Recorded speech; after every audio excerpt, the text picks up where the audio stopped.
Notre balade d'aujourd'hui nous emmène dans l'Aisne, c'est exactement sur le chemin des Dames. Et ici, je vais aller visiter la caverne du Dragon.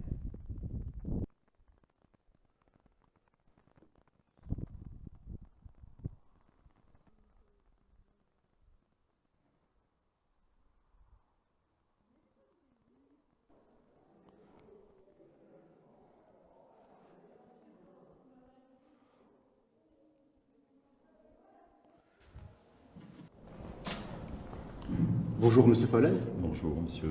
vous êtes guide conférencier au musée du Chemin des Dames depuis 15 ans. Pouvez-vous nous éclairer sur la nature de ce lieu? Donc c'est une carrière souterraine, nous on appelle ça ici au chemin des Dames une creute, carrière d'extraction de pierre, qui va être l'enjeu de combat durant la Première Guerre mondiale.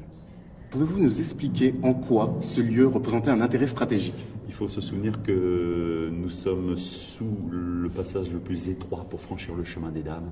C'est un isthme au-dessus, donc Français et Allemands vont combattre pour conquérir la position qui est au-dessus et celle qui est en dessous. Voilà.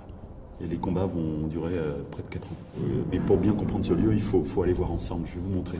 Venez là avec moi, vous allez voir. D'accord.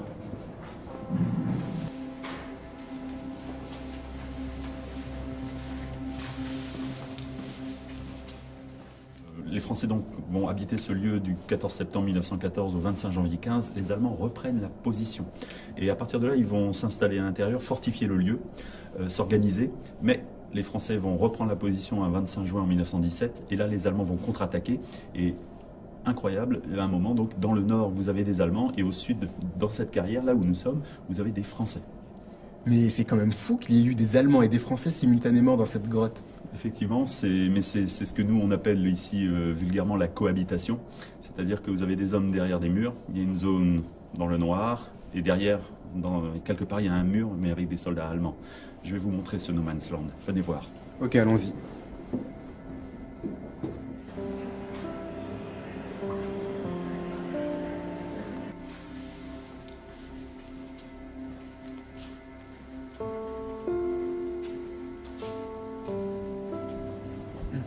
Voilà, ici on est entre les lignes.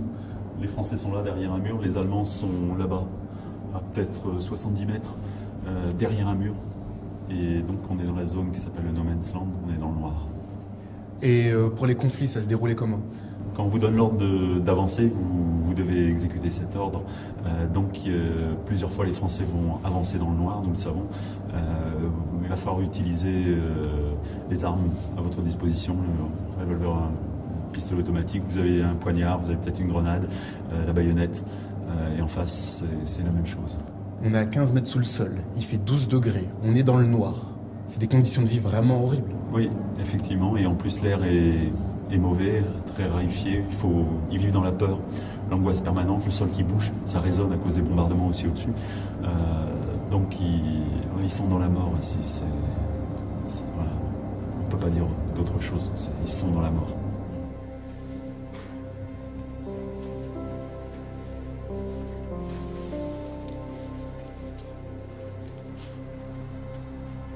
Voilà une œuvre qui s'appelle donc les flambeaux de mémoire. Les carrés sur le sol représentent les champs du chemin des Dames et toutes ces flammes qui sortent de ces champs représentent les âmes des hommes qui sont jamais rentrés chez eux.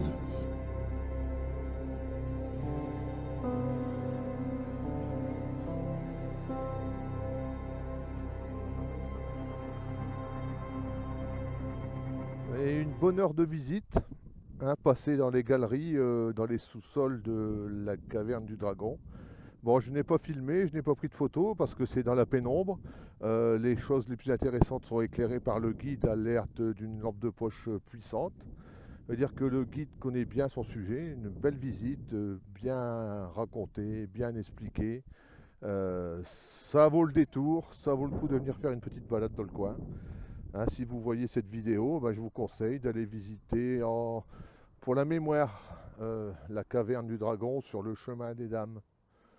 Voilà, merci. Allez, on prend la route du retour, le soleil décline à l'horizon, on va rentrer à la nuit tombée. Salut!